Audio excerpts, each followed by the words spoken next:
Hello students, higher mathematics के मेरे इस चैनल पे आपका एक बार फिर से बहुत बहुत स्वागत है। स्टूडेंट्स, मैं आ चुका हूँ सेट थ्योरी का लेक्चर नंबर 3 आपके सामने लेके।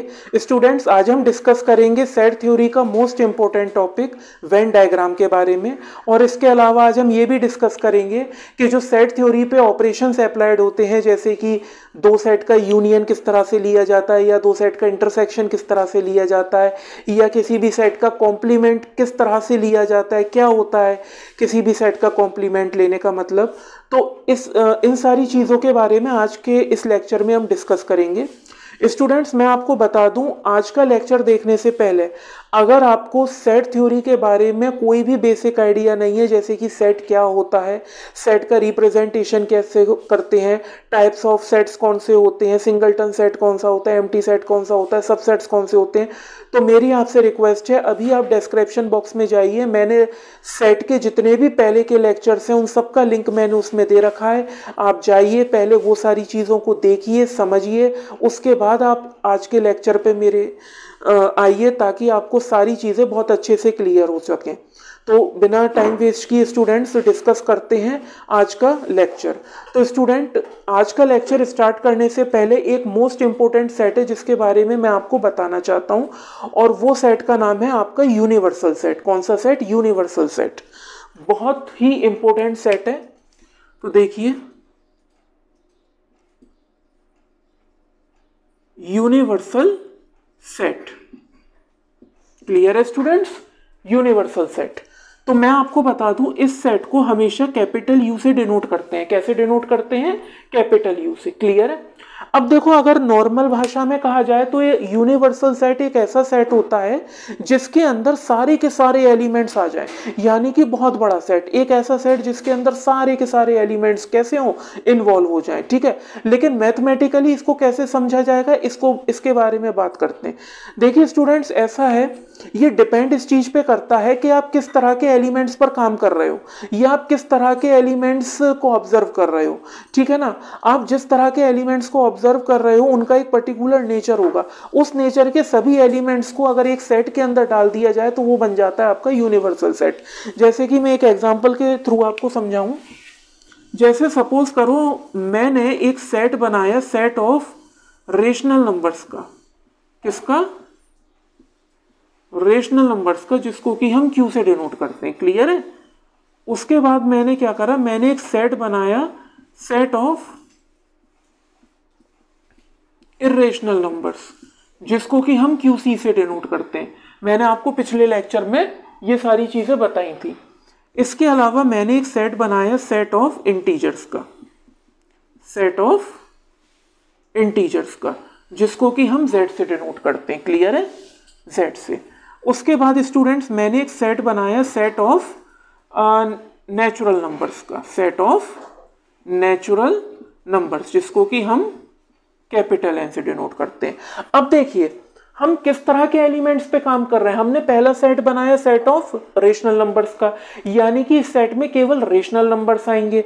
दूसरा सेट बनाया सेट ऑफ इर्रेशनल नंबर्स का, इसमें सारे इर्रेशनल नंबर्स आएंगे। तीसरा सेट बनाया सेट ऑफ इंटीजर्स का, इसमें सारे इंटीजर्स आएंगे। और उसके बाद लास्ट सेट बनाया सेट ऑफ नेचुरल नंबर्स का, इसमें सारे नेचुरल नंबर्स आएंगे। मगर इन सारे के सारे एलिमेंट्स में सेम एक नेचर कॉमन है जो इन सारे एलिमेंट्स में है। वो क्या है कि ये जितने भी एलिमेंट्स है स्टूडेंट्स, ये सारे के सारे कैसे हैं? रियल नंबर्स हैं। कैसे हैं? रियल नंबर्स हैं। यानी कि चाहे सेट ऑफ रेशनल नंबर हो, चाहे सेट ऑफ इर्रेशनल नंबर हो, चाहे सेट ऑफ इंटीजर्स हो, चाहे सेट ऑफ नेचुरल नंबर्स हो, ये सारे के सारे नंबर्स कैसे हैं? Real numbers. तो इसका मतलब ये है कि अगर मैं इन सारे के सारे एलिमेंट्स को मिला दूं तो एक रियल नंबर्स का सेट बन जाएगा। यानी कि एक रियल नंबर्स का सेट बन जाएगा। और ये रियल नंबर्स का सेट कैसा होगा? एक यूनिवर्सल सेट होगा। यूनिवर्सल सेट क्यों होगा? क्योंकि इस सेट के अंदर सेट ऑफ रेशनल नंबर भी आ गए, सेट ऑफ इर्रेशनल नंबर भी आ गए, सेट ऑफ इंटीजर्स भी आ गए, और सेट ऑफ नेचुरल नंबर्स भी आ गए। क्लियर है? ये सारे के सारे कैसे हैं? रियल नंबर्स हैं। और इन सारे के सारे नंबर्स को मैंने एक सेट में डाल दिया, और उस सेट को मैंने क्या नाम दे दिया? Universal set. और वो कौन सा सेट होगा? वो होगा सेट ऑफ रियल नंबर्स का। क्लियर है? बात समझ में आ गई? यानी कि इन शॉर्ट मैंने क्या किया, जो सेट ऑफ रियल नंबर्स थे उनकी प्रॉपर्टीज के बेस पे उनके कई सेट बना लिए। क्लियर है? जैसे कि फॉर एग्जांपल मैंने सेट ऑफ रियल नंबर में से केवल रेशनल नंबर्स निकाले और रेशनल नंबर का एक सेट बना दिया। उसके बाद सेट ऑफ रियल नंबर्स में मैंने इरेशनल नंबर्स निकाले, इरेशनल नंबर्स का एक सेट बना दिया। उसके बाद मैंने सेट ऑफ रियल नंबर में से इंटीजर्स निकाले तो इंटीजर्स का एक सेट बन गया। इसके अलावा मैंने सेट ऑफ रियल नंबर्स में से नेचुरल नंबर्स निकाले तो नेचुरल नंबर्स का एक सेट बन गया। मगर है तो ये सारे के सारे रियल नंबर्स, तो इन सबको उठाकर मैंने दोबारा से एक सेट में डाल दिया और एक यूनिवर्सल सेट बन गया जो कि ये सेट ऑफ रियल नंबर्स। तो इन शॉर्ट ये है कि यूनिवर्सल सेट एक बहुत बड़ा सेट है, एक इतना बड़ा सेट जिसके अंदर सारे के सारे एलिमेंट्स इन्वॉल्व होते हैं। ठीक है, अब यूनिवर्सल सेट कैसे बनेगा या कौन सा बनेगा ये डिपेंड इस चीज पे करता है कि आप किस तरह के एलिमेंट्स पे काम कर रहे हो। ठीक है ना, जिन तरह के एलिमेंट्स पे आप काम कर रहे हो उन एलिमेंट्स का जो नेचर है, उन एलिमेंट्स की जो प्रॉपर्टीज है, उन सारे के सारे एलिमेंट्स को मिलाकर आप एक सेट बना लो और वो जो सेट होगा आपका वो यूनिवर्सल सेट कहलाएगा। क्लियर है? I hope this part is clear. Okay,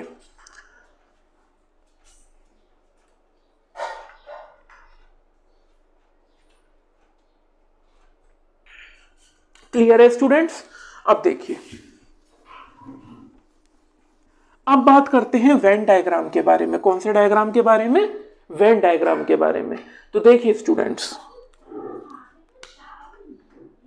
बहुत ही इंपॉर्टेंट टॉपिक है ये सेट थ्योरी का, विच इज वेन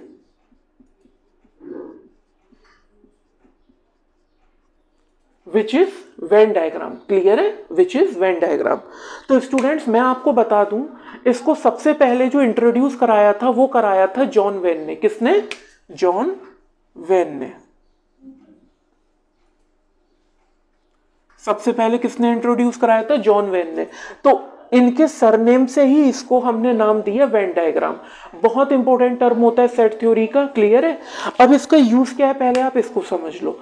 देखो स्टूडेंट्स, वेन डायग्राम जो होता है वो बेसिकली एक पिक्टोरिकल रिप्रेजेंटेशन होता है।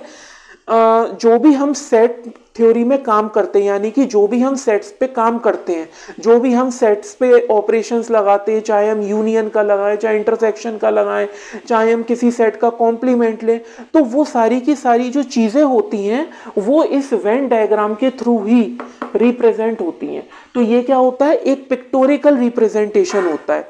ठीक है ना? अब ये कैसे यूज होता है पहले हम इसको समझते हैं। देखो,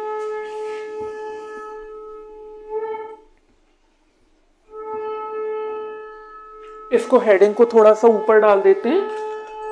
ठीक है ना? उसके बाद हम समझते हैं वेन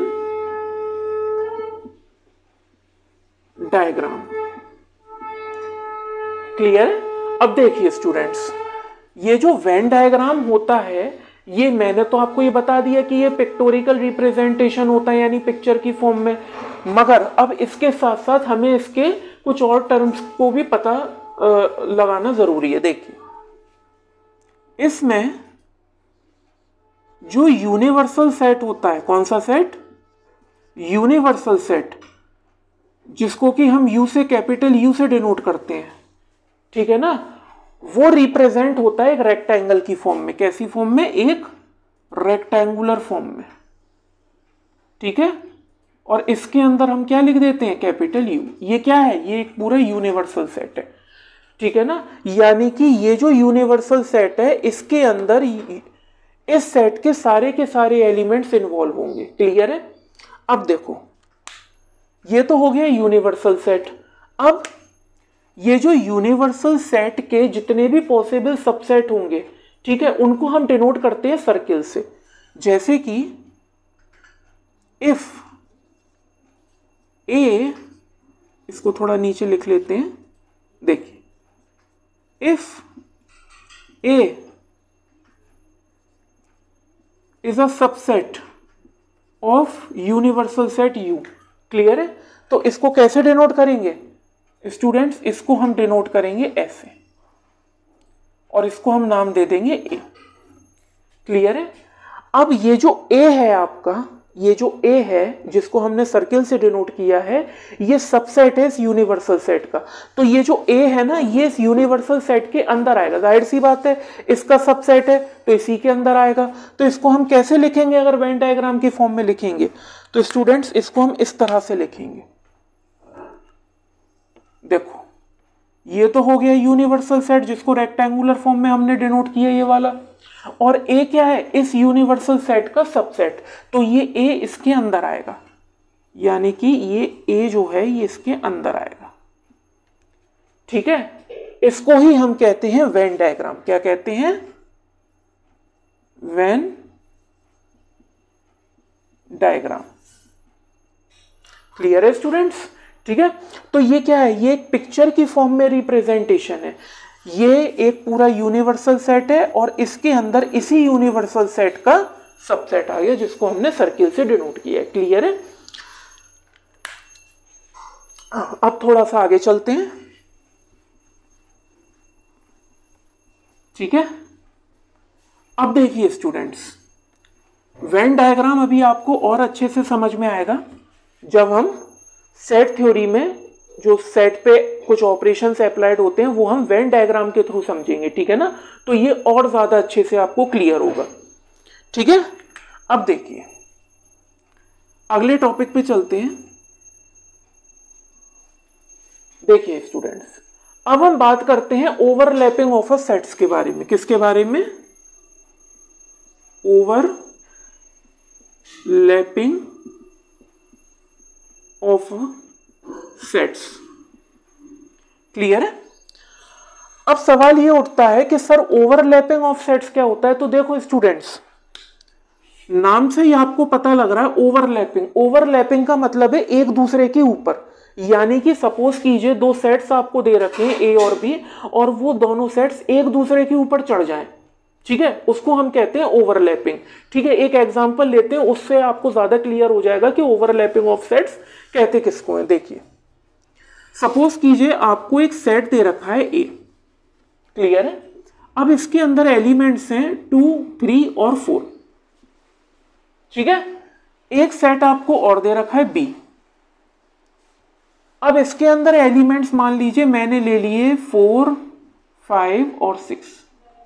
अब देखो स्टूडेंट्स, अब इसको मैं वेन डायग्राम के थ्रू समझाऊंगा कि ये ए और बी ओवरलैप कैसे हो रहे हैं एक दूसरे के ऊपर, ठीक है। एक चीज आप ऑब्जर्व करो, यहां पे एक एलिमेंट ए में भी है और एक एलिमेंट 4 जो ए में है वही एलिमेंट बी में है। आप ऑब्जर्व करो, एक एलिमेंट 4 जो ए के अंदर है वही एलिमेंट बी के अंदर भी है। तो अब इसको हम वेन डायग्राम से समझेंगे कि ओवरलैप कैसे होगा। देखो सबसे पहले मैंने क्या किया, यूनिवर्सल सेट बनाया रेक्टेंगुलर फॉर्म में, इसको मैंने नाम दे दिया यू, ठीक है। उसके बाद पहले मैंने सेट ए बनाया और उसके बाद ओवरलैप करके सेट बी बनाया। क्लियर है? तो ये तो हो गया सेट ए और स्टूडेंट्स ये हो गया सेट बी, ठीक है। इसको थोड़ा सा और वो कर लेते हैं, ठीक है। अब देखिए ध्यान से, सबसे पहले मैं सेट ए के वो एलिमेंट्स लिखूंगा जो सिर्फ सेट ए के अंदर है, बी के अंदर नहीं है, ठीक है ना। तो सबसे पहले मैंने सेट ए के एलिमेंट्स लिखे 2, 3, क्योंकि 2, 3 सिर्फ ए के अंदर है, बी के अंदर नहीं है। उसके बाद में बी के एलिमेंट्स लिखूंगा वो जो सिर्फ बी में है, ए में नहीं है, यानी कि मैंने लिख लिया 5, 6, क्योंकि 5, 6 सिर्फ बी में है, ए में नहीं है, ठीक है। अब मैं वो एलिमेंट्स लिखूंगा जो ए में भी है और बी में भी, यानी कॉमन है, और वो केवल एक एलिमेंट है 4। क्लियर है?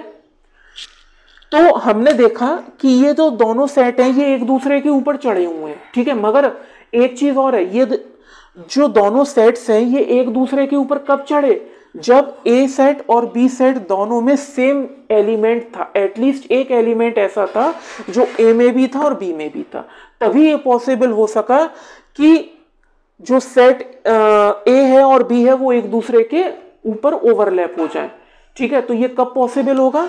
जब एटलीस्ट एक एलिमेंट सेट ए में भी और वही एलिमेंट सेट बी में भी हो, यानी कि कॉमन एलिमेंट्स हो। ठीक है, हो सकता है यहां तो एक एलिमेंट था, एक से ज्यादा भी हो सकते हैं। एटलीस्ट बोल रहा हूं तो जाहिर सी बात है एटलीस्ट एक तो हो गई, एक से ज्यादा भी हो सकते हैं।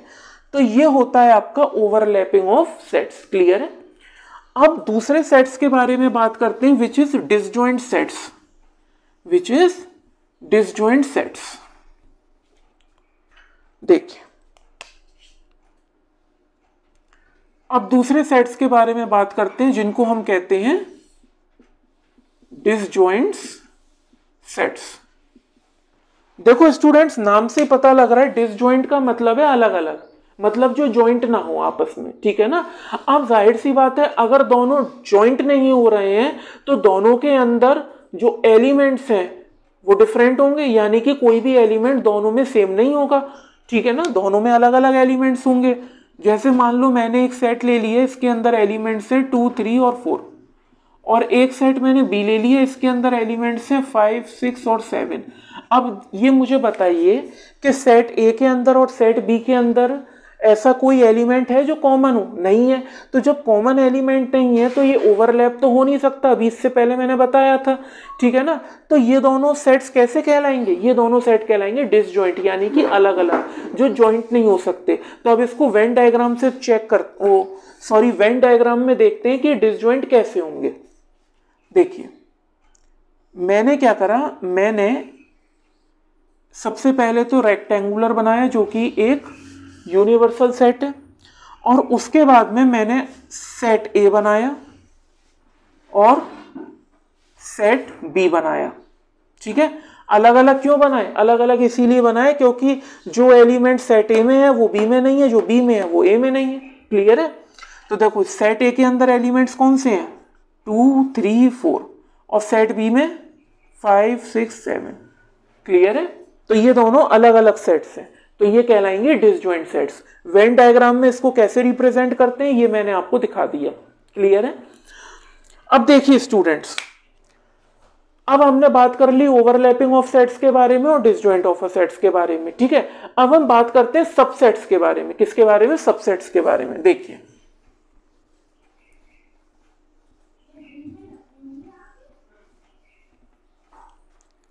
देखिए स्टूडेंट, सपोज कीजिए कि ए जो है वो सबसेट है बी का। क्लियर है? ए जो है वो है सबसेट बी का। ठीक है? अब जाहिर सी बात है अगर ए बी का सबसेट है तो जो जितने भी ए के एलिमेंट होंगे वो बी के अंदर मौजूद रहेंगे। भाई अगर ए जो है वो बी का सबसेट है तो जितने भी एलिमेंट्स ए के अंदर होंगे वो सारे के सारे बी के अंदर होंगे। तो अगर मान लीजिए मैंने सेट लिया ए, इसके अंदर एलिमेंट्स हैं 2, 3, 4। क्लियर है?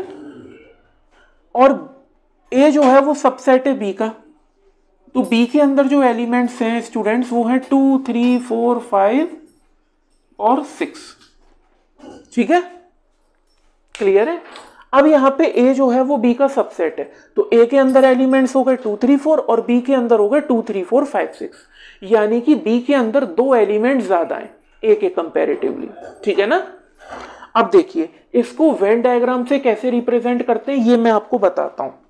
देखिए स्टूडेंट्स, हमने क्या करा, एक वेन डायग्राम बनाया, यानी कि सबसे पहले तो हमने यूनिवर्सल सेट बनाया।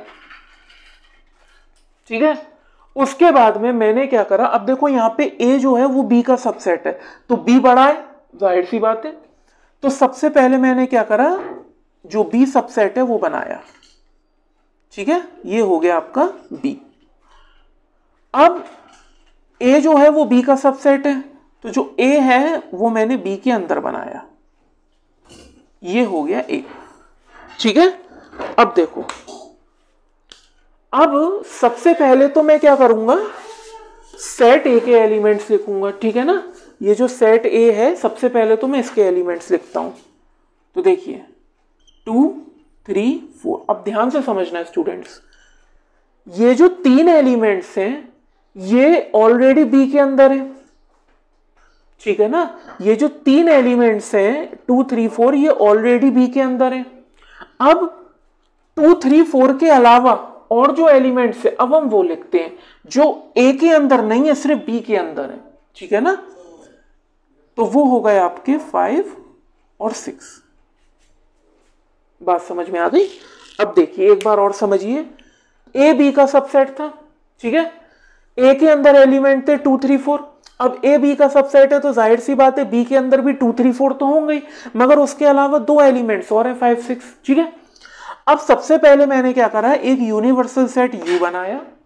यूनिवर्सल सेट यू बनाने के बाद सबसे पहले मैंने बी सबसेट बनाया, ठीक है। अब ए बी के अंदर है तो मैंने ए क्या किया, बी के अंदर कर दिया, ठीक है। अब सबसे पहले मैंने वो एलिमेंट्स लिखे जो ए के अंदर थे, तो 2 3 4। अब ये जो 2 3 4 है ये ए के अंदर तो है, साथ साथ बी के अंदर भी है। ऑब्जर्व कर सकते हो आप कि ये जो 2 3 4 है ये ए के अंदर तो है ही, मगर ये बी के अंदर भी है। उसके बाद में मैंने 2 3 4 के बाद बाहर बी के अंदर वो एलिमेंट्स लिखे जो ए के अंदर नहीं है, सिर्फ बी के अंदर है, यानी कि 5 6। क्लियर, ठीक है। I hope this part is clear. तो A is a subset of B।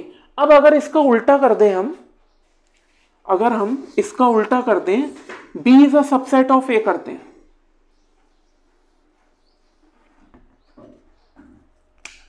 हम क्या कर दें, हम कर दें इस तरह से B is a subset of A।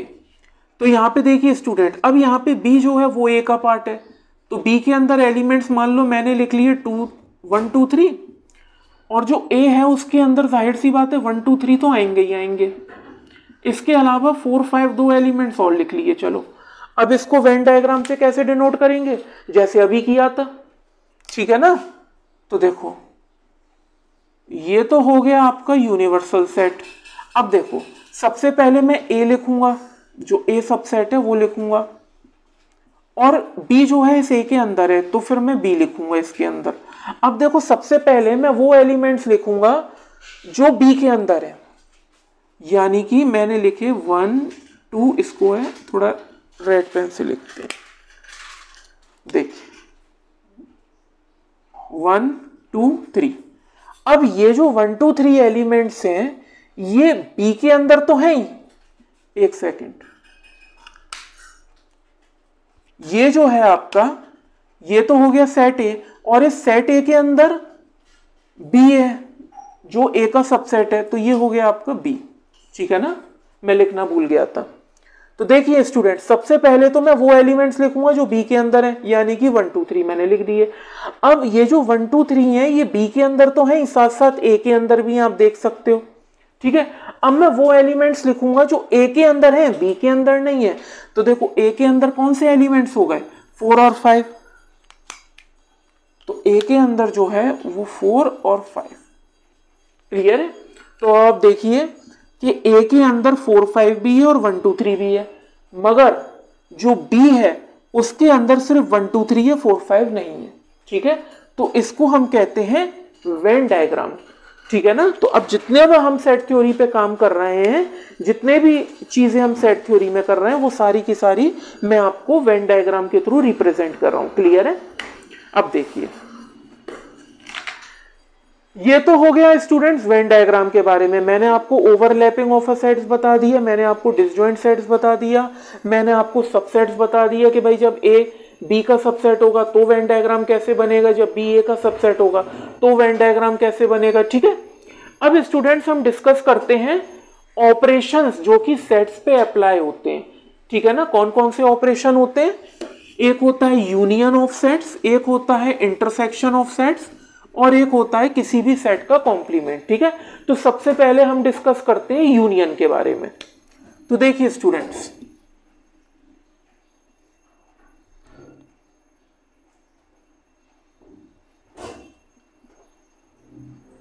Union of sets, ठीक है। कुछ बुक्स में स्टूडेंट्स इसको एडिशन ऑफ सेट्स भी कह देते हैं। क्या कह देते हैं, एडिशन ऑफ सेट्स।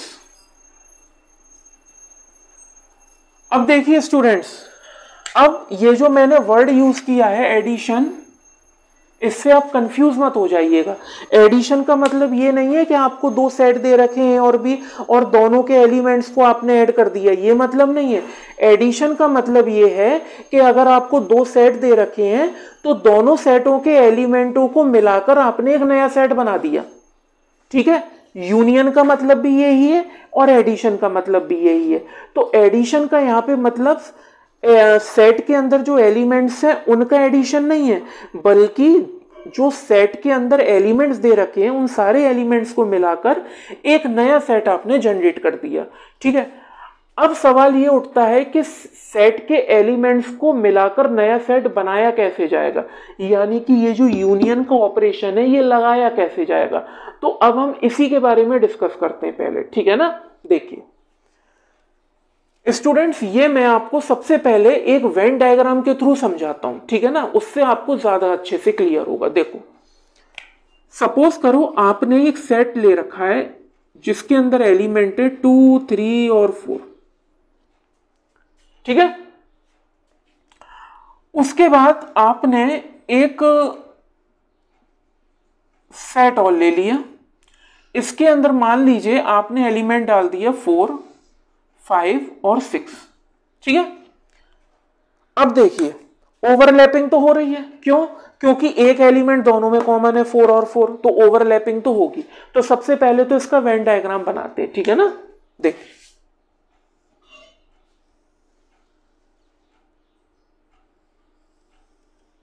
देखो ये तो हो गया यूनिवर्सल सेट। उसके बाद आपने ये दोनों सबसेट्स बनाए, ठीक है। ये हो गया सेट ए, ये हो गया सेट बी। क्लियर है स्टूडेंट्स। अब देखिए सेट ए के अंदर सबसे पहले आपने वो एलिमेंट लिखे जो सेट ए के अंदर है, बी के अंदर नहीं है, तो 2, 3, ठीक है। क्लियर है। उसके बाद मैंने सेट बी में वो एलिमेंट लिखे जो सिर्फ सेट बी में है, ए में नहीं है, तो ये हो गया आपका 5 और 6। फिर मैंने वो एलिमेंट लिखे जो सेट ए में भी है और सेट बी में भी है, तो एक ही एलिमेंट है 4 और 4 जो दोनों में कॉमन है, तो इसको मैंने यहां लिख दिया। क्लियर है स्टूडेंट। अब सवाल ये उठता है कि अब हमें क्या चाहिए, अब हमें चाहिए ए यूनियन बी, यानी कि सेट ए के एलिमेंट और सेट बी के एलिमेंट, इन दोनों एलिमेंट्स को मिलाकर मुझे एक नया सेट जनरेट करना है। क्लियर है। यानी कि सेट ए के एलिमेंट और सेट बी के एलिमेंट्स को मिला के मुझे एक नया सेट जनरेट करना है। तो देखिए स्टूडेंट ये कैसे होगा। सबसे पहले हम क्या करेंगे, सबसे पहले हम सेट ए के वो एलिमेंट लेंगे जो सिर्फ ए के अंदर है, बी के अंदर नहीं है, यानी कि ये वाले एलिमेंट्स। तो हमने ले लिए 2 और 3। क्लियर है। उसके बाद हम क्या करेंगे, जो सेट बी के एलिमेंट्स वो एलिमेंट्स लेंगे जो सिर्फ बी के अंदर है, ए के अंदर नहीं है, यानी कि ये वाले एलिमेंट्स। तो हमने ले लिया 5, 6, ठीक है। अब हम वो एलिमेंट्स लेंगे सेट ए और सेट बी के जो दोनों में कॉमन है, यानी कि केवल एक ही एलिमेंट कॉमन है 4। क्लियर है स्टूडेंट। तो ये जो शेडेड रीजन आपको दिख रहा है ना, इसी को कहते हैं ए यूनियन बी। अब बात समझ में आई, ठीक है। तो हमने क्या करा, ओवरलैपिंग हो रही थी सेट्स की, तो सबसे पहले हमने ए यूनियन बी में ए के वो एलिमेंट लिखे जो सिर्फ ए में थे, बी में नहीं थे। फिर बी के वो एलिमेंट लिखे जो सिर्फ बी में थे, ए में नहीं थे। फिर वो एलिमेंट लिखे जो ए और बी दोनों में कॉमन थे। तो ये पूरा का पूरा आपका शेडेड रीजन आ गया। ये जो पूरा शेडेड रीजन है यही कहलाएगा आपका ए यूनियन बी। तो इसमें क्या हुआ, सेट ए और सेट बी दोनों के एलिमेंट्स को मैंने मिला दिया, ठीक है। अब कुछ स्टूडेंट्स ऐसी भी गलती करते हैं, कंफ्यूज हो जाते हैं कि जब बात मिलाने की आ रही है तो वो मान लीजिए एक एलिमेंट इसमें भी है तो वो 4 को 2 बार लिख देते हैं, ठीक है ना। तो ये मैं आपको स्टार्टिंग के लेक्चर में भी बता चुका हूं कि सेट में एलिमेंट कभी रिपीट नहीं होते हैं, सेट में हमेशा एलिमेंट डिस्कनेक्ट होते हैं, जो एक बार आ गया वो दोबारा नहीं आएगा। क्लियर है। तो ये हो गया आपका ए यूनियन बी। अब अगर मान लीजिए सपोज कीजिए कि यहां तो ओवरलैपिंग हो रही है, अब अगर मान लो मैं यहां से 4 हटा दूं और 4 केवल यहीं रहने दूं और यहां पे मैं केवल 5 और 6 दो एलिमेंट्स रख दूं, अब ये होगा डिसजॉइंट क्योंकि इसमें एक भी एलिमेंट कॉमन नहीं है, ठीक है ना, ये होगा डिसजॉइंट। तो यहां पे आप वेन डायग्राम बनाओगे तो भी वो ये दोनों जो सबसेट्स हैं ये अलग अलग दिखेंगे, ठीक है ना। तो अगर इसका ए यूनियन बी आपको निकालना है तो जाहिर सी बात है इसमें एक भी एलिमेंट कॉमन नहीं है ना। तो आप क्या करोगे, पहले सेट ए के एलिमेंट लिख दो, आपने लिख दिया 2 3 4, उसके बाद सेट बी के एलिमेंट्स लिख दो क्योंकि कॉमन तो एक भी नहीं है, सेट ए और सेट बी में कोई एलिमेंट कॉमन नहीं है, तो ये है तो डिसजॉइंट सेट ही, तो इसका ए यूनियन बी तो बहुत सिंपल तरीके से निकल जाएगा। पहले आप सेट ए के एलिमेंट्स लिखो फिर सेट बी के एलिमेंट्स लिखो, ये हो गया ए यूनियन बी। क्लियर है?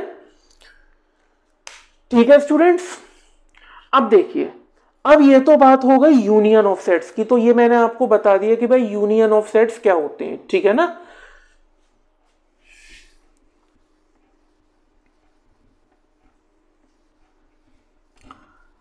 अब देखिए, जब बात यूनियन ऑफ सेट्स की हो रही है तो स्टूडेंट्स यूनियन ऑफ सेट्स की कुछ प्रॉपर्टीज भी होती है, जो ऑपरेशन है यूनियन, तो इसकी कुछ स्पेसिफाइड प्रॉपर्टीज भी होती हैं, हमें उनके बारे में भी पता होना चाहिए, ठीक है ना।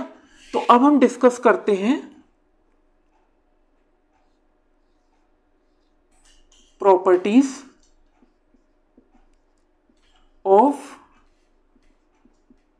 यूनियन ऑफ सेट्स, ठीक है, यूनियन ऑफ सेट्स, ठीक है। ये तो मैंने आपको बता ही दिया है कि जो यूनियन है वो हमेशा ऐसे ऐसे डिनोट होता है, ठीक है ना, कंफ्यूज मत होना, ये यूनियन का साइन है, ये यूनियन का साइन है, जबकि ये कैपिटल यू यूनिवर्सल सेट का साइन है, किसका, यूनिवर्सल सेट का साइन है, ये होता है यूनियन, ठीक है ना, और ये कैपिटल यू है, ये यूनिवर्सल सेट का साइन है, तो कंफ्यूज मत होना। अब देखिए, तो properties of union of sets, ठीक है ना, क्या प्रॉपर्टीज होती हैं, देखिए सबसे पहले हम डिस्कस करते हैं पहली प्रॉपर्टी। देखो स्टूडेंट, अगर किसी सेट का यूनियन मैं उसी सेट के साथ लूं तो मुझे वही सेट मिलेगा, ऑब्वियस है, अगर मैं किसी सेट का यूनियन उसी सेट के साथ में लूं तो मुझे वही सेट मिलेगा। भाई इस सेट के अंदर मान लो एलिमेंट्स हैं 2 3 4, ठीक है।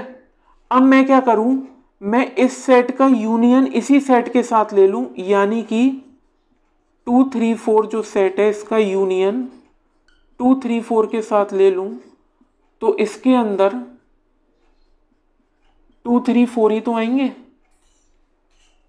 ऑब्वियस है 2 3 4 ही आएंगे, ऐसा तो हो नहीं सकता है 2 2 3 3 4 4 आ जाए, ऐसा तो हो नहीं सकता है, क्यों, क्योंकि सेट के अंदर एलिमेंट्स कभी रिपीट नहीं होते हैं। तो अगर मैं इस सेट का यूनियन इसी सेट के साथ लूं तो मुझे वापस से ए ही तो मिलेगा। क्लियर है? अब देखिए अगली प्रॉपर्टी क्या कहती है, अगली प्रॉपर्टी ये कहती है कि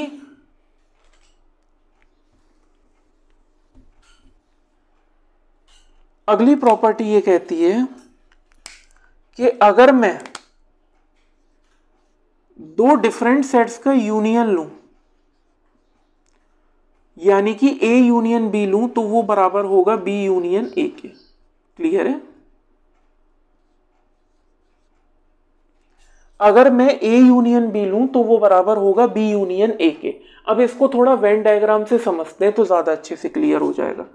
देखिए मान लीजिए मैंने एक सेट लिया 2 3 4, इसके अंदर एलिमेंट्स हैं, और एक सेट मैंने बी ले लिया, इसके अंदर एलिमेंट्स हैं 3 4 5, ठीक है।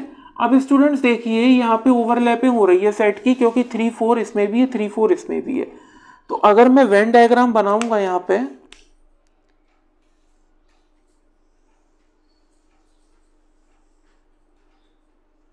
ये हो गया यूनिवर्सल सेट, ये हो गया सबसेट ए और ये हो गया आपका सबसेट बी। इसको थोड़ा ढंग से कर लेते हैं। देखिए ये हो गया आपका सबसेट ए और ये हो गया आपका सबसेट बी। ये हो गया ए और ये हो गया बी। अब देखिए यहां पे सबसे पहले मैं क्या करूं, देखो यहां पे 3 4 और 3 4 कॉमन है, तो सबसे पहले मैं सेट ए का वो एलिमेंट लिखूंगा जो सिर्फ ए में है और एक ही एलिमेंट है, वो है 2, वो है 2। ठीक है, फिर मैं सेट बी के वो एलिमेंट लिखूंगा जो सिर्फ बी में है, ए में नहीं है, तो एक ही एलिमेंट है, वो है 5। उसके बाद 3 4 ए में भी है, 3 4 बी में भी है, तो 3 4 ये हो गया। अब देखिए A union B, A union B में जाहिर सी बात है अगर मैं ए यूनियन बी लूं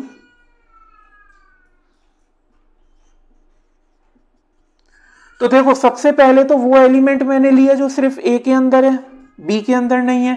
फिर मैंने बी का वो एलिमेंट लिया जो सिर्फ बी में है, ए में नहीं है। उसके बाद मैंने कॉमन एलिमेंट लिए जो ए और बी दोनों में है। देखो क्लियर है? तो जाहिर सी बात है ए यूनियन बी में क्या हो गया, पहले ये लिया फिर ये लिया और उसके बाद वो एलिमेंट्स लिए जो दोनों में, तो ये तो हो गया स्टूडेंट आपका ए यूनियन बी। ठीक है, अब बात करें अगर बी यूनियन ए की, अगर बात करें अब बी यूनियन ए की, तो आप मुझे बताओ बी यूनियन ए में भी तो यही एलिमेंट्स आएंगे भाई। जब आपने ए यूनियन बी लिया तो ए यूनियन बी में सबसे पहले आपने ए का एलिमेंट लिखा जो ए में है, बी में नहीं, फिर बी का एलिमेंट लिखा जो बी में है, ए में नहीं, फिर वो एलिमेंट लिखे जो दोनों में कॉमन है। तो चाहे आप ए यूनियन बी लो चाहे आप बी यूनियन ए लो, एलिमेंट्स तो यही रहेंगे, एलिमेंट्स तो बदल नहीं सकते। क्लियर है? तो इसीलिए मैंने कहा कि A union B is always equals to B union A. Clear है? अब देखिए अगली प्रॉपर्टी क्या कहती है कि अगर मैं किसी भी सेट का यूनियन यूनिवर्सल सेट के साथ लूं तो मुझे यूनिवर्सल सेट मिलेगा। बात समझ में आ रही है? अगर मैं किसी भी सेट का यूनियन यूनिवर्सल सेट के साथ लूं तो मुझे यूनिवर्सल सेट मिलेगा। देखिए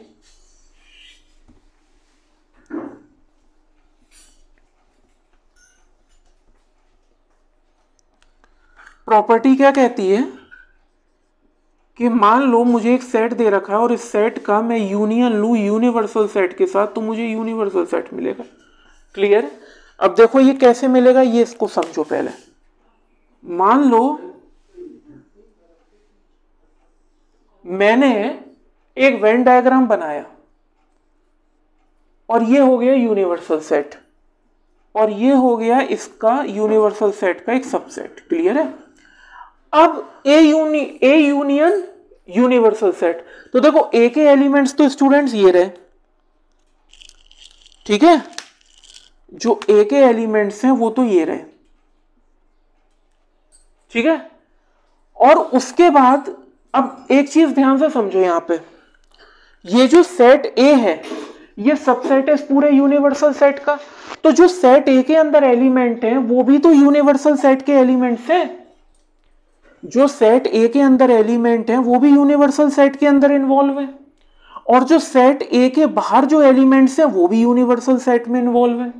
ठीक है, यानी कि जो सेट ए के एलिमेंट्स हैं वो तो यूनिवर्सल सेट का पार्ट है ही है। इस सेट ए के बाहर के जो एलिमेंट्स हैं ये वाले, ये भी तो यूनिवर्सल सेट के अंदर ही इन्वॉल्व हैं।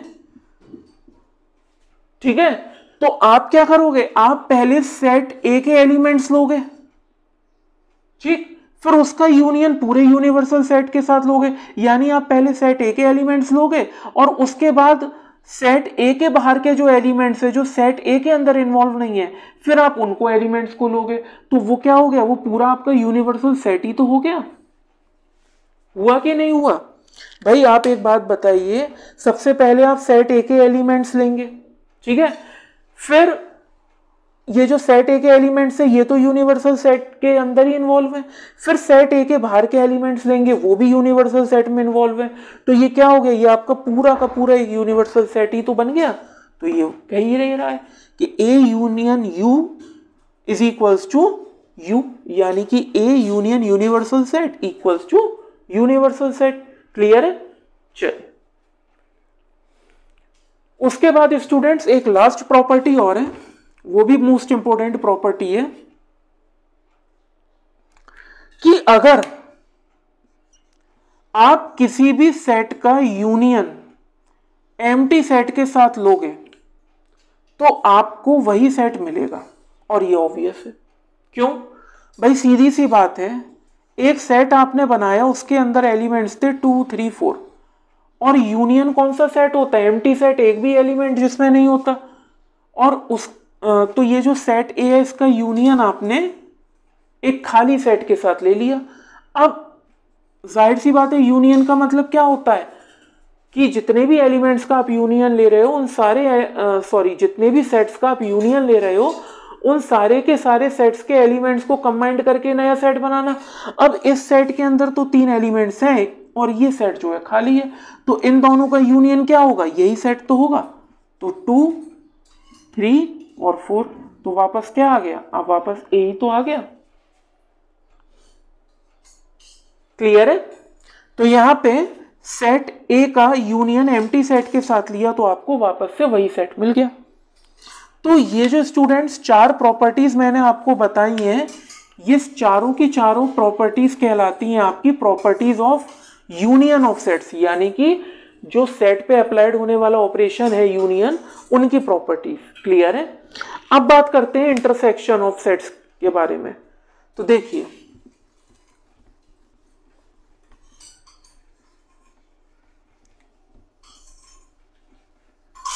ये भी एक तरीके का ऑपरेशन होता है।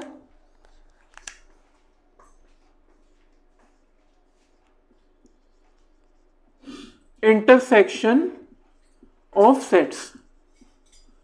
स्टूडेंट्स, इंटरसेक्शन ऑफ सेट्स को हमेशा ऐसे डिनोट करते हैं, ये भी मैं आपको बता दूं, ठीक है ना? Intersection of sets, intersection of sets का मतलब ये है, मान लो 2 सेट का आपने इंटरसेक्शन लिया, तो उन दोनों सेटों में जो कॉमन एलिमेंट्स है वो सारे के सारे हम ले लेते हैं, और उन सारे कॉमन एलिमेंट्स को मिलाकर हम एक नया सेट बनाते हैं, वो कहलाता है उन सेट्स का इंटरसेक्शन। ठीक है? जैसे फॉर एग्जांपल, मान लो आपने एक सेट लिया, उस सेट के अंदर आपने एलिमेंट्स डाले 2 3 4, और एक सेट बी लिए, इसके अंदर आपने एलिमेंट्स डाले 3 5 और 6। अब देखो, इन दोनों में कॉमन एलिमेंट कौन सा है? 3 है। तो अगर इसको वेन डायग्राम से बनाएंगे तो कैसे बनेगा? देखो, अगर मैं आपको इंटरसेक्शन वेन डायग्राम के थ्रू दिखाऊं तो ये तो हो गया यूनिवर्सल सेट। अब देखो, इसके अंदर मैंने एक सबसेट लिया ए और दूसरा सबसेट लिया बी। अब सबसे पहले मैं क्या करूंगा? ये हो गया ए, ये हो गया बी। अब सबसे पहले मैं क्या करूंगा? अब मैं पहले तो सेट ए के वो एलिमेंट लिखता हूं जो सिर्फ ए में है, तो इसके अंदर है 2 और 4।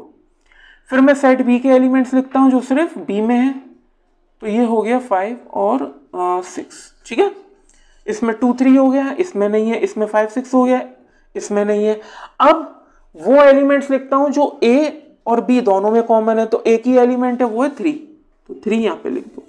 ठीक है? तो कॉमन एलिमेंट कौन सा है? 3। तो जाहिर सी बात है, ये जो कॉमन पोर्शन है ना दोनों सेटों का, यही कहलाता है स्टूडेंट ए इंटरसेक्शन बी, और इसके अंदर एलिमेंट कौन सा आएगा? ओनली 3। ठीक है? ये जो शेडेड रीजन है यही कहलाएगा ए इंटरसेक्शन बी, और इस शेडेड रीजन में कौन से एलिमेंट्स है? केवल एक है, वो है 3। क्लियर है? तो ये हो गया स्टूडेंट ए इंटरसेक्शन बी का डेमोन्स्ट्रेशन। ठीक है? इसको कहते हैं इंटरसेक्शन ऑफ सेट्स, इसको ऐसे डिनोट करते हैं। क्लियर है? अब देखिए,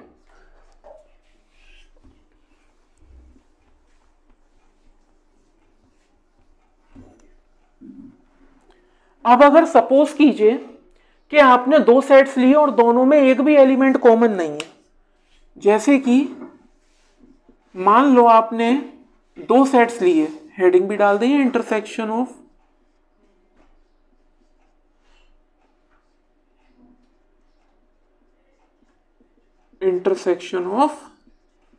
सेट्स। ठीक है? अब सपोज कीजिए आपने 2 एलिमेंट्स लिए, 2 सेट्स लिए, और इन दोनों सेटों में स्टूडेंट एक भी एलिमेंट कॉमन नहीं है, एक भी एलिमेंट कॉमन नहीं है, ठीक है। तो जाहिर सी बात है ये दोनों सेट कैसे हो गए, डिसजॉइंट हो गए। तो देखिए अगर मैं इसका वेन डायग्राम बनाऊंगा तो कैसे बनेगा, डिसजॉइंट सेट्स का वेन डायग्राम मैंने बताया था। देखो ये हो गया यूनिवर्सल सेट, ये हो गया सेट ए, ये हो गया set B, set A set B. तो सेट ए के अंदर कौन से एलिमेंट्स आएंगे, सेट ए के अंदर एलिमेंट्स आएंगे 2 3 4 और इसके अंदर आएंगे 5 6 7। एक भी एलिमेंट कॉमन नहीं है। तो जाहिर सी बात है जब एक भी एलिमेंट कॉमन नहीं है तो इन दोनों का इंटरसेक्शन कैसा होगा, खाली, which is empty set. Clear है, क्योंकि एक भी एलिमेंट कॉमन नहीं है दोनों में। क्लियर है। चलिए अब स्टूडेंट्स इंटरसेक्शन ऑफ सेट्स की कुछ प्रॉपर्टीज भी होती हैं, वो प्रॉपर्टीज हमें पता होनी चाहिए, ठीक है ना। तो हेडिंग डालते हैं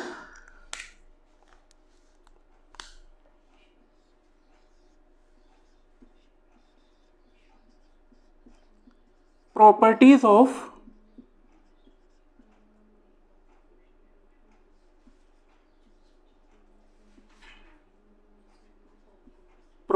ऑफ इंटरसेक्शन ऑफ सेट्स, ठीक है, properties of intersection of sets, ठीक है।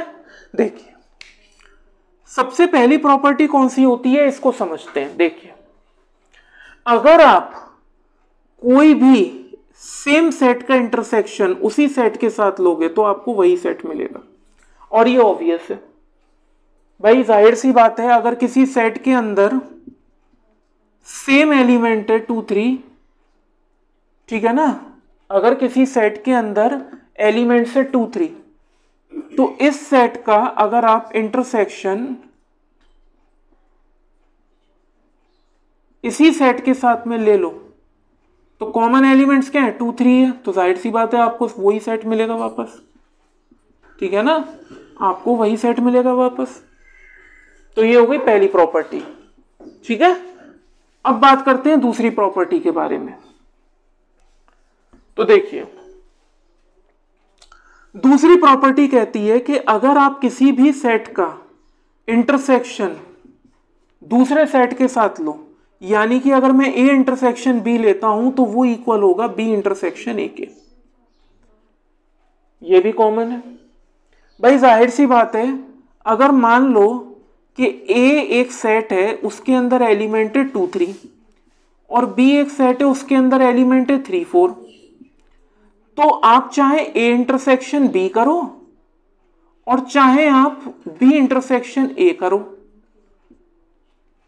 ए इंटरसेक्शन बी करोगे तब भी कॉमन एलिमेंट 3 आएगा और बी इंटरसेक्शन ए करोगे तब भी कॉमन एलिमेंट 3 आएगा। तो जाहिर सी बात है ये दोनों तो बराबर होंगे ही होंगे, क्योंकि कॉमन एलिमेंट जो इसमें होगा वही इसमें होगा, इंटरसेक्शन तो इंटरसेक्शन होता है, ठीक है ना। तो ये हो गई स्टूडेंट्स आपकी दूसरी प्रॉपर्टी, ठीक है। अब देखिए मोस्ट इंपॉर्टेंट प्रॉपर्टी, अगर आप किसी भी सेट का इंटरसेक्शन खाली सेट के साथ यानी एम्प्टी सेट के साथ लोगे तो आपको एम्प्टी सेट ही मिलेगा, और स्वाभाविक है भाई। अगर आप मान लो कोई सेट है आपको जिसके अंदर एलिमेंट है 2 3 4, इसका इंटरसेक्शन एक खाली सेट के साथ लो जिसमें एक भी एलिमेंट नहीं है, ठीक है। अब इंटरसेक्शन का मतलब होता है कॉमन एलिमेंट। अब इसके अंदर तो एलिमेंट्स हैं, इसमें एक भी एलिमेंट नहीं है, तो कॉमन तो कुछ भी नहीं है, तो कॉमन कुछ भी नहीं है तो जाहिर सी बात है एम्प्टी सेट ही आएगा, खाली सेट ही आएगा। क्यों, इस सेट के अंदर एक भी एलिमेंट नहीं है, इसके अंदर एलिमेंट्स हैं, तो कॉमन तो दोनों में कुछ नहीं है, तो खाली आएगा, एम्प्टी सेट। क्लियर है। अब देखिए एक और प्रॉपर्टी है, वो भी बहुत इंपॉर्टेंट है, और इसको मैं आपको वेन डायग्राम के थ्रू दिखाता हूं कि अगर किसी सेट का इंटरसेक्शन आप यूनिवर्सल सेट के साथ लो तो आपको वही सेट मिलेगा ए, ठीक है, आपको वही सेट मिलेगा। कैसे मिलेगा ये देखो। अब आप मान लो आपको एक वेन डायग्राम दे रखा है, ठीक है, ये हो गया यू। क्लियर है। अब देखो इसके अंदर मैंने क्या करा, मैंने सेट ए बना लिया। ठीक है साहब। अब एक बात बताइए स्टूडेंट्स आप मुझे कि जो सेट ए के अंदर एलिमेंट्स हैं ये सारे के सारे एलिमेंट्स यूनिवर्सल सेट के ही तो हैं। जो सेट ए के अंदर एलिमेंट्स हैं ये सारे के सारे यूनिवर्सल सेट के अंदर भी कंटेन कर रहे हैं, और जो सेट ए के बाहर के एलिमेंट्स हैं वो तो यूनिवर्सल सेट के अंदर है ही है। ठीक है, यानी सेट ए के अंदर एलिमेंट्स जो हैं वो भी यूनिवर्सल सेट के और सेट ए के बाहर के एलिमेंट्स भी यूनिवर्सल सेट के। ठीक है, तो यूनिवर्सल सेट तो ये पूरा हो गया। अब अगर इस सेट के एलिमेंट्स का इंटरसेक्शन मैं पूरे के पूरे यूनिवर्सल सेट के साथ करूं तो कॉमन क्या है, कॉमन केवल यही एलिमेंट्स तो आएंगे भाई। इस सेट के अंदर के एलिमेंट्स का इंटरसेक्शन मैंने पूरे यूनिवर्सल सेट के साथ किया तो कॉमन क्या आएगा, कॉमन यही तो आएगा। तो जाहिर सी बात है ए और इंटरसेक्शन इसका पूरा यूनिवर्सल सेट के साथ, तो कॉमन केवल ए के अंदर के एलिमेंट्स ही तो आएंगे। तो यही तो कह रहा है ये प्रॉपर्टी। क्लियर है? तो स्टूडेंट्स ये 4 प्रॉपर्टीज थी जो कि मोस्ट इंपॉर्टेंट प्रॉपर्टीज हैं किसकी, इंटरसेक्शन ऑफ सेट्स की। ठीक है ना, इंटरसेक्शन ऑफ सेट्स की। अब बात करते हैं स्टूडेंट, किसी भी सेट का अगर कॉम्प्लीमेंट लेना हो तो इसका क्या मतलब होता है या ये किस तरह से लिया जाता है, तो अब हम इसके बारे में डिस्कस करते हैं। ठीक है ना, देखिए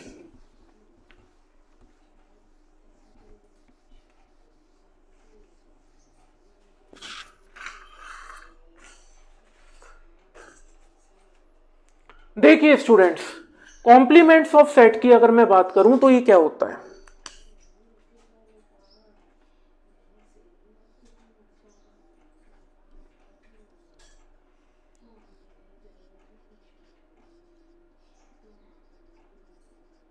कॉम्प्लीमेंट ऑफ सेट ए। देखो स्टूडेंट कुछ बुक्स में तो इसको ए डैश से डिनोट करते हैं और कुछ बुक्स में इसको ए सी से डिनोट करते हैं। ठीक है ना, यहाँ पे सी का मतलब क्या होता है, यहाँ पे ये जो सी है इसका मतलब होता है कॉम्प्लीमेंट। तो चाहे आप ए डैश से डिनोट करो इसे, चाहे ए सी से करो, दोनों का मतलब एक ही है। ठीक है ना, तो कॉम्प्लीमेंट का नॉर्मली मतलब होता है उल्टा, बिल्कुल अपोजिट। ठीक है ना, अब जैसे सपोज कीजिए कि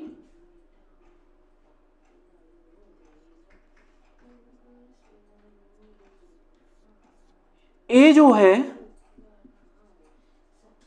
वो क्या है, वो सबसेट है यूनिवर्सल सेट यू का। ठीक है, ए क्या है, एक सबसेट है यूनिवर्सल सेट यू का। तो अगर मैं इसका वेन डायग्राम बनाऊं तो देखो ये तो हो गया यूनिवर्सल सेट और ये हो गया सेट ए। ठीक है, अब ए जो है वो सबसेट है यूनिवर्सल सेट का। अब ध्यान से समझना, अब सेट ए के अंदर तो ये एलिमेंट्स हैं ही हैं। ठीक है, सेट ए के अंदर तो एलिमेंट्स हो गए, और जो सेट ए के अंदर एलिमेंट्स हैं ये तो यूनिवर्सल सेट के हैं ही, जो सेट ए के बाहर है ये भी यूनिवर्सल सेट के हैं। ठीक है, तो ये जो अगर मैं आपको कहूं कि भाई मुझे ए डैश चाहिए, यानी कि ये जो सेट ए है इसका कॉम्प्लीमेंट, तो सेट ए के अंदर जो एलिमेंट्स हैं मुझे इसका उल्टा चाहिए, यानी वो सारे एलिमेंट्स चाहिए जो सेट ए के अंदर इन्वॉल्व नहीं है। क्लियर है? सेट ए का कॉम्प्लीमेंट का मतलब क्या है कि मुझे एक ऐसा सेट चाहिए जिसके अंदर वो एलिमेंट आए जो सेट ए के अंदर ना हो, यानी कि मुझे सेट ए के बाहर के एलिमेंट्स चाहिए। तो ये जो पोर्शन है ना आपका, ये कहलाएगा ए डैश। क्लियर है? तो ए डैश का मतलब क्या हो गया स्टूडेंट्स, ए डैश का मतलब हो गया कि जो यूनिवर्सल सेट है उसमें से मैंने सेट ए के एलिमेंट्स को निकाल दिया। ठीक है, अब अगर इस यूनिवर्सल सेट में से मैंने ये जो सेट ए के एलिमेंट्स है इनको बाहर कर दिया, तो बचे हुए एलिमेंट्स कौन से हो गए, जो सेट ए के बाहर के हैं। तो ये जो सेट ए के बाहर के एलिमेंट्स है ना, ये कहलाएगा आपका सेट ए का कॉम्प्लीमेंट, यानी कि बिल्कुल उल्टा, अपोजिट। ठीक है ना, क्लियर है? अब देखिए स्टूडेंट्स, अब अगर मैं इसी सेट ए कॉम्प्लीमेंट का एक और कॉम्प्लीमेंट निकालूं, यानी कि पहले तो मैंने क्या करा, ए का कॉम्प्लीमेंट निकाला तो सेट ए के बाहर के एलिमेंट्स आ गए। अब मैं सेट ए के कॉम्प्लीमेंट का भी कॉम्प्लीमेंट निकालूं तो फिर उल्टा हो जाएगा, यानी कि इसके जो सेट ए के बाहर के एलिमेंट्स थे वो तो सेट ए का कॉम्प्लीमेंट हो गया, और सेट ए के कॉम्प्लीमेंट का कॉम्प्लीमेंट यानी बाहर के अब अंदर आ गए एलिमेंट्स। इसका मतलब ये है कि अगर मैं सेट ए के कॉम्प्लीमेंट का कॉम्प्लीमेंट निकालूं तो मुझे वापस से ए मिल जाएगा, उल्टा हो जाएगा। सेट ए का कॉम्प्लीमेंट का मतलब सेट ए के बाहर के एलिमेंट्स, और सेट ए के कॉम्प्लीमेंट का क्या मतलब है, बाहर के एलिमेंट्स को हटा दो, अंदर के एलिमेंट्स ले लो, तो सेट ए आ गया। क्लियर है? तो ये होता है student complement of a set. ठीक है, अब इसकी कुछ प्रॉपर्टीज भी होती हैं। प्रॉपर्टी आई होप ये तो आपको समझ में आ ही गया होगा। अब देखिए,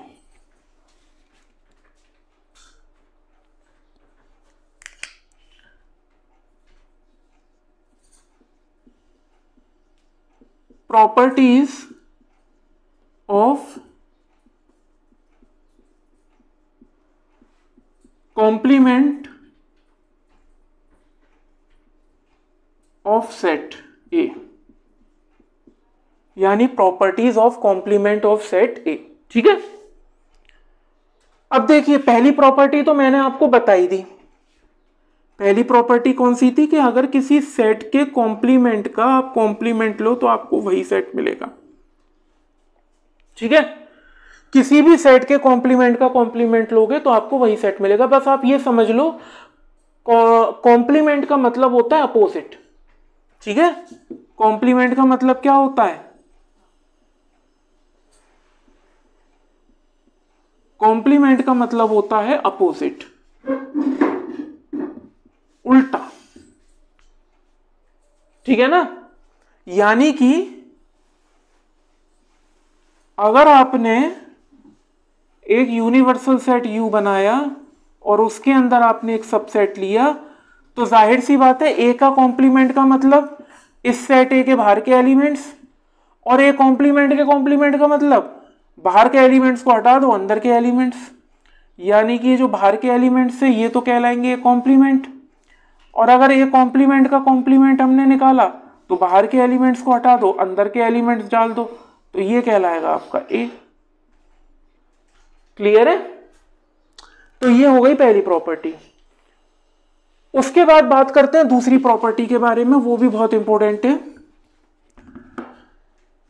कि स्टूडेंट्स अगर मान लो मैं कोई सेट ए लूं और उसका यूनियन उस सेट के कॉम्प्लीमेंट के साथ में करूं तो पूरा का पूरा यूनिवर्सल सेट आ जाएगा। क्लियर है? ठीक है, यानी कि अगर मैंने कोई सेट लिया ए और उसका मैंने यूनियन उसी सेट के कॉम्प्लीमेंट के साथ किया तो मुझे पूरा का पूरा क्या मिलेगा, एक यूनिवर्सल सेट मिलेगा। ठीक है, कैसे मिलेगा ये देखिए। अब आप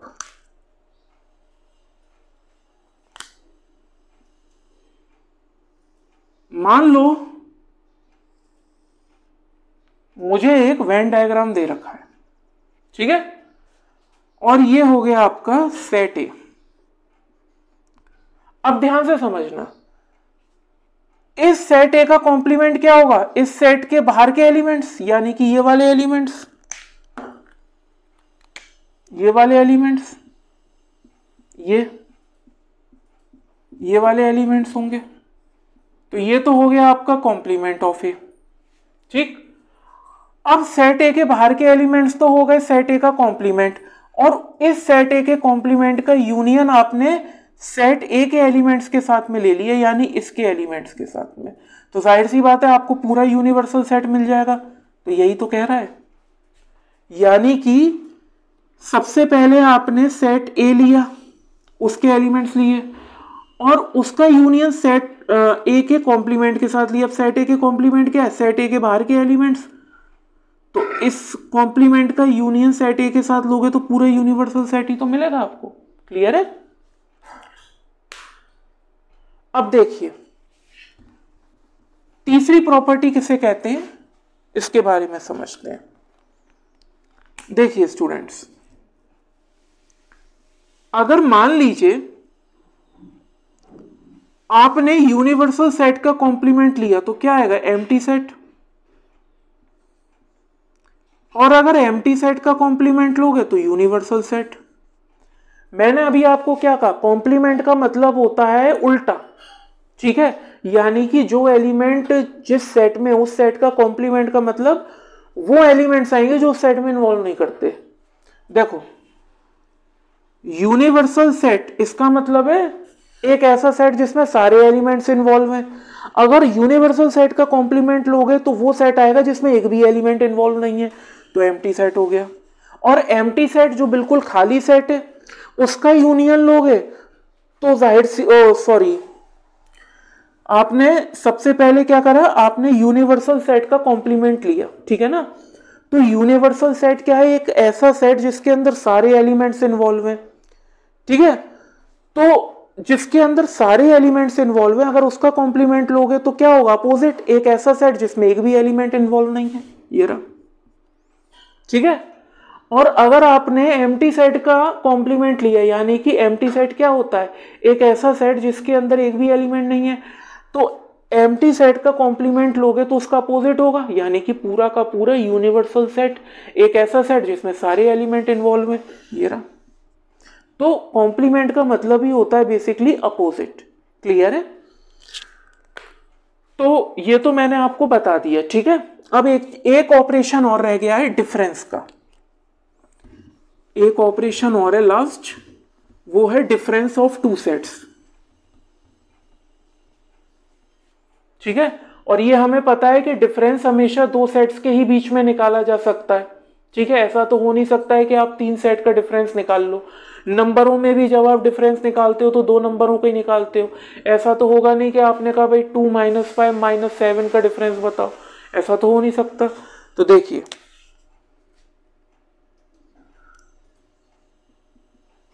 difference of two sets, clear है, डिफरेंस ऑफ टू सेट्स, ठीक है।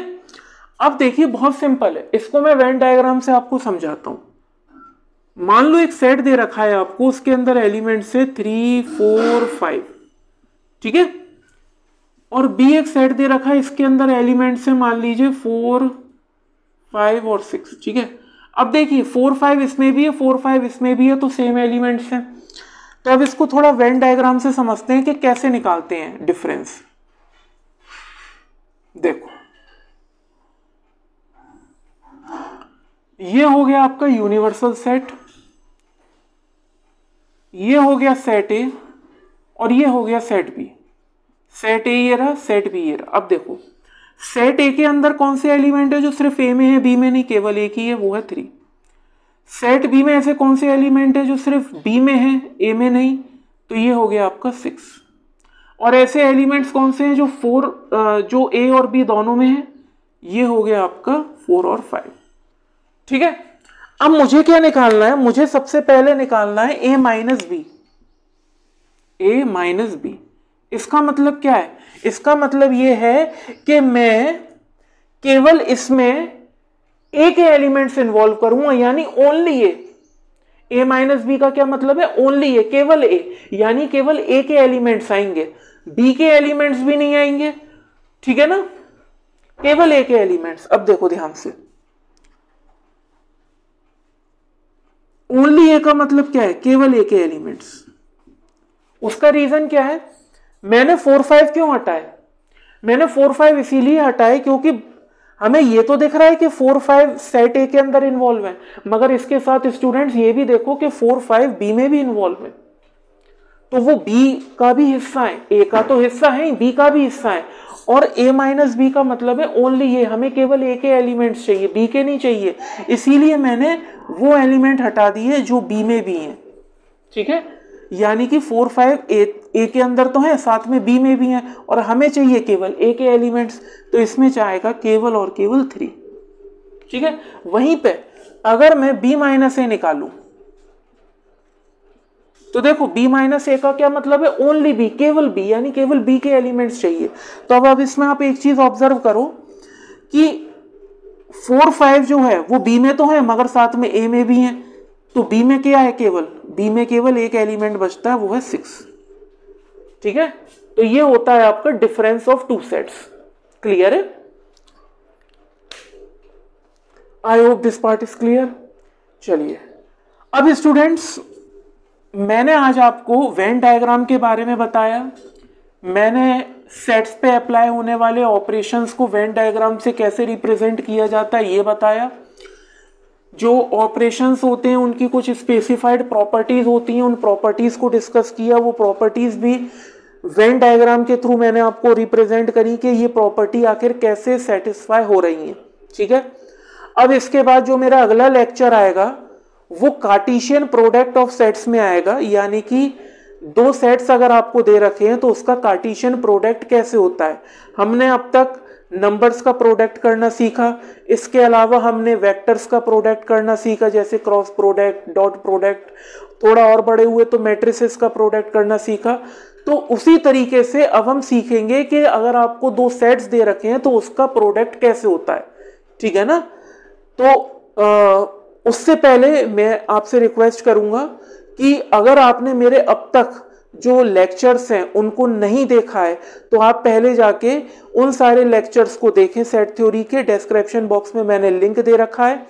उसके बाद ही आप कार्टेशियन प्रोडक्ट वाले मेरे जो अपकमिंग लेक्चर है उस पर आएं, ताकि चीज़ें आपको पूरी तरीके से क्लियर हो और कहीं भी कोई डाउट ना रहे। स्टूडेंट्स, मैं आपको फिर से बता दूं, अगर चैनल पे आप नए हैं तो चैनल को तुरंत सब्सक्राइब कर लें, बेल आइकन को प्रेस कर लें, ताकि जो भी मैं डेली नए वीडियोस अपलोड करता हूं अलग अलग टॉपिक्स पे, उसका नोटिफिकेशन आप तक पहुंचता रहे। अगर आपको आज का वीडियो पसंद आया हो तो लाइक करें, किसी भी तरीके का डाउट हो तो कमेंट सेक्शन में बताएं। वीडियो पसंद आया हो तो अपने बाकी फ्रेंड्स के साथ भी शेयर करें, ताकि आपके साथ साथ सभी के डाउट्स क्लियर हो सके। तो स्टूडेंट्स, मिलते हैं हम नेक्स्ट लेक्चर में एक नए टॉपिक के साथ। तब तक के लिए गुड बाय।